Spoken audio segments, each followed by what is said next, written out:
Welcome to our YouTube channels. Ngayon, kasi ito sobra na siyang mataas at legi na, alanganin na sapat na ito.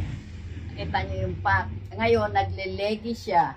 Kaya lilipat natin sa ganitong pot. Ngayon, ito kasi, yun yung pinins ko noon. Ayan. Kaya meron na siyang talagang tumubong puno ulit. Stem. Dati kasi, kaya alanganin na ito dito. Kaya iriripat natin.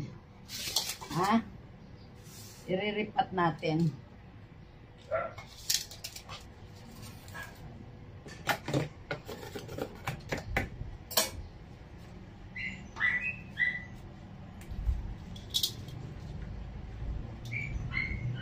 Ayan.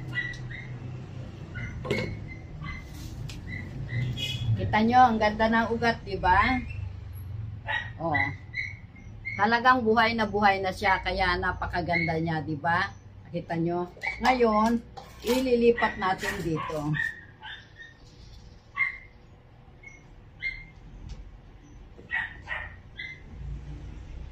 Ayan.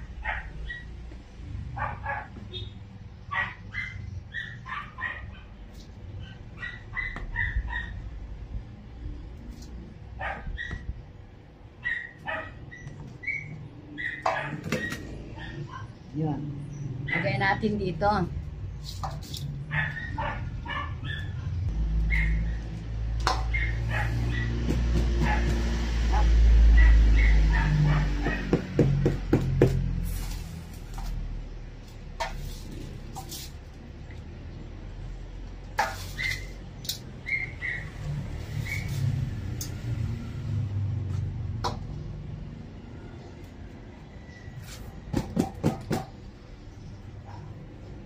Kailangan siksikin natin para hindi siya tumutumba.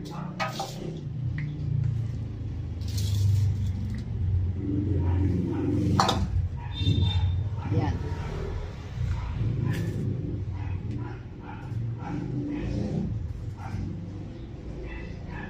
Kaya natin nilipat ito, nakita nyo? Kasi sobra ng tangkad niya, alanganin dito sa kanyang pot.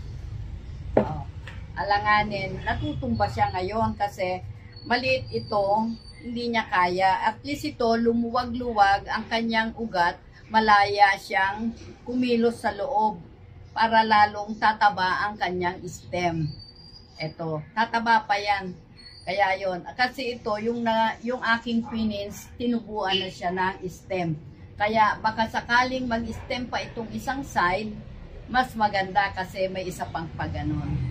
Kaya pag lumaki ito ng ganyan, maganda. Kaya makikita nyo.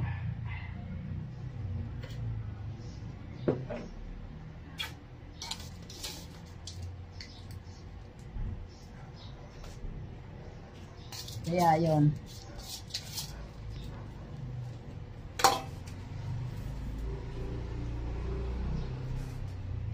Ito yung ating ano kasi, di ba, marami ako noon na pinakita sa inyo, nagpins ako, nagpurot ako. Pero ito, alam nyo, itong punong ito 1 year na. Wala pa palang 1 year. October ito last year. October, November, December, January, February, March, April. So, 6 months siya. Yung 6 months na yon, yung tumubo, ito. Ayan, papakita ko. At ang tumubo niya, heto. Ayan. Ang tumubo, ayan, oh. Yan yung kinurot ko, pinins ko. Tapos nagkaroon na siya ng puno. Ito yung pinins, ayan. Diba? Kaya maganda. Yung pinipins natin, gumaganda. Okay? Nakita nyo na yan. Kaya yan yung ating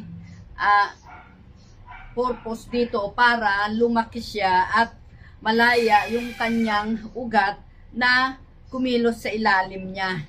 Dahil dito sa maliit na ito, hindi siya dahil hanggang doon na lang ang kanyang ugat. Kaya yon. Ito, sana maging maayos kasi ang gusto ko rito na magkaroon siya ng maraming sanga.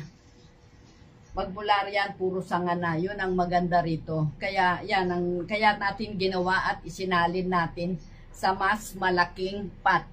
O ayan, 'di ba? So nakita nyo yan, okay na, 'di ba? Kung baga sa kwan, magkakaroon na siya ng ano sa loob ng kanyang pot. Kasi lumuwag-luwag siyang kaunti oh.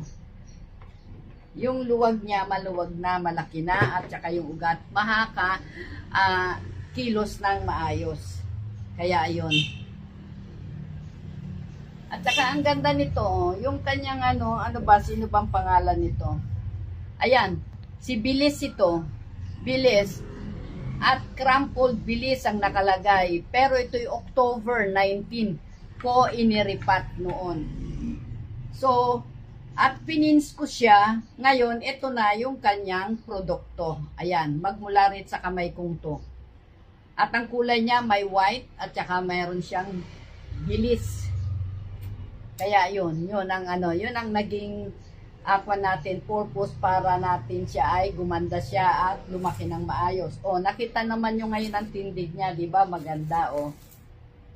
Samantalang pag sa maliit siya, parang leggy siya. Kasi alanganin sa pot. Kaya nakalegi. So, hindi na natin lagyan ng tukod. Kasi meron support ito Nasaan na yung support? May support na nakalagay dyan. Hindi na natin siya lalagyan. Kasi naka-straight siya Dahil maluwag ang ilalim niya. Yun ang niyan. Kaya maganda. Nakita nyo? Nagandahan din ba kayo? At saka ito, kung mag-repat kayo, hindi basta huhugutin o kundi aanuhin muna yung tagiliran, paluluwagin natin muna para pag hila natin ng ating halaman ay dala na lahat. Hindi siya mahihirapan, hindi mapuputol ang mga ugat niya, magiging maayos. Kaya nakita nyo, ang ganda, di ba? Ang ganda na siya nung nasa laking pot na. Oh, di ba? Kahit na anong halaman at iayos natin, gaganda at gaganda yan. Ayan, tignan nyo. Thank you. At kung nagustuhan ninyo, please thumbs up, like and share, and please subscribe. Thank you and God bless. Bye!